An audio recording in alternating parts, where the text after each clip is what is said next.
Moro! Punton käynnistyksen estosta tulee aina välillä kysymyksiä, niin mä ajattelin tehdä tästä aiheesta oman videon oikein sitten.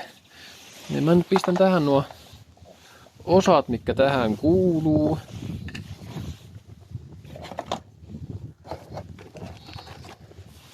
Elikkä periaatteessa kaikki mitä sä tarvitset on tässä kuvassa nyt.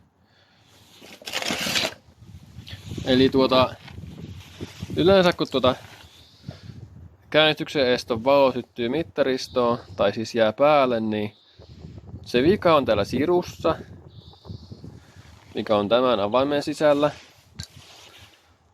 Tai sitten tässä tämän sulakerasian takana olevassa tässä moduulissa.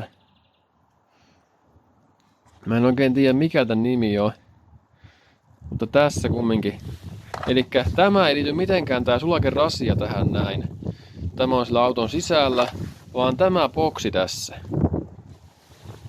Sitten mikä muu asia voi olla mennyt, se kehää siellä virtalukon ympärillä. Eli se voi sieltä olla kans hajalla, mutta se on erittäin epätodennäköistä. Eli yleensä se vika on tässä itse avaimessa tai tässä boksissa, mikä on tässä sulakerasian takana.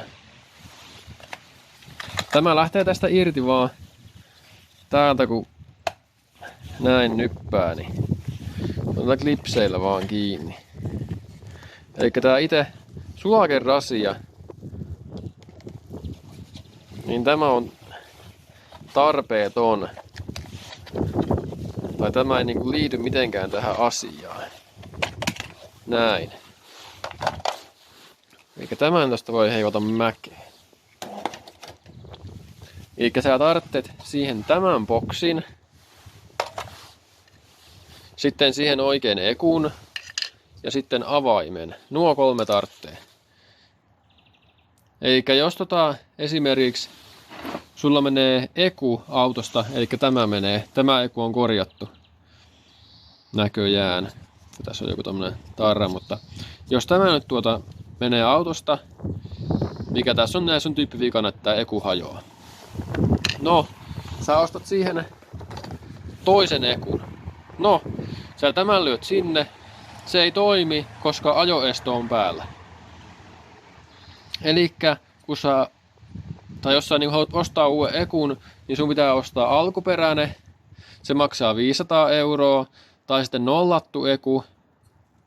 Se on joku 100 ja 200 € väliin. Tai sitten sä haet koko tämän sarjan, mikä tässä näkyy jostain purkuautosta. Elikkä nämä 3. Sitten osin se voi olla se, mikä on se tunnistinkehä, voi olla mennyt sieltä virtalukon ympäriltä. Se voi olla kans hajalla. Se yhdistyy tähän palikkaan.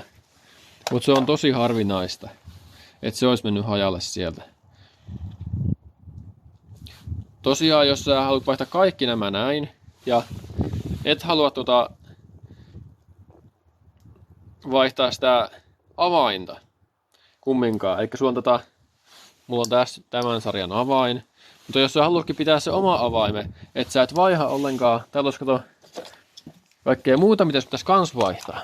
Eli täällä olisi esimerkiksi näitä lukkoja. Mä otin purkuautosta koko sarjan. No ne on nyt tässä näin. Niin. Tämä koko sarja on nyt autosta ja tämä avain sopii näihin kaikkiin. Eli tässä on nyt kaikki, mitä on purkuautosta nyt mä oon hakenut niin kuin. Nää on joku. No niin, riippuu vähän, että miten paljon pyydetään, mutta nämä ei hirveän kalliita ole yleensä purkuautossa, kun käy itse purkamassa. Elikkä, jos et sä halua vaihtaa näitä, eli virtalukkoa ja sun muuta, niin sä voit ottaa vaan sirun tämän sisältä. Täällä on siru tämän avaimen sisällä. Tän saa tästä halkastua tuolta kohtaa auki. Tää näkyy vähän huonosti, missä saumakohta on, kun tää on niin vanhaa, vaan tossa näkyy vähän se. Niin se halkee tosiaan tosta kohtaa. Ja sitten sä siirrät sen sirun tästä sun omaan avaimeen. Sitten sun ei vaihtaa näitä ollenkaan. Eli sun vanha avain käy kaikkiin näihin. Ja nyt se toimii sitten, kun sen siru laittoi tähän näin. Se toimii näiden kanssa sitten. Niin mä itse oon tehnyt. No passottelu ei oikein ole hyvä asia niin kuin näitten tämmöisen käynnistyksen estoja sun muiden kanssa. Niin. Tosiaan nämä osat sä tarvitset. Tän sulakerasian taakse tuleva tämä boksi. Sitten siitä autosta eku ja avain. Ja sitä avaimesta sä tarvitset pelkästään sen sirun. Ja tää itse avainta sä tarvitset pelkästään sirun vaan. Elikkä näin. Ja näin taas saa toimimaan tuo auto, jos on käynnistyksen estosvika.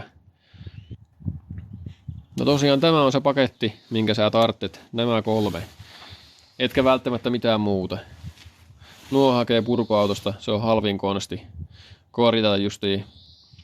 Jos vaikka eku hajoo tai sitten on käynnistyksen eston kanssa jotain ongelmaa. Tämä boksi, tämä tiedät, tämä on joistain jo hajonnut. Tai sitten just avaimesta mennyt siru hajalle. Ja uusi tämmönen avain on semmonen 200 euroa. Tai uusi siru. Teetettynä, niin sekin on aika kallis ratkaisu tavallaan.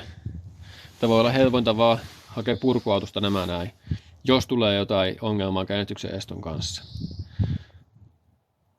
Mutta joo, toivotaan, että tästä nyt oli apua jollekin. Ja tämä palikka tosiaan myyään yleensä tämän kanssa. Tämän sulakerasian kanssa, kun ihmiset ei tiedä, että tää lähtee tätä irti tää takaa. Ja tuo tosiaan sitten on irrotettavissa. No joo, eipä muuta nyt tällä kertaa. Morjens!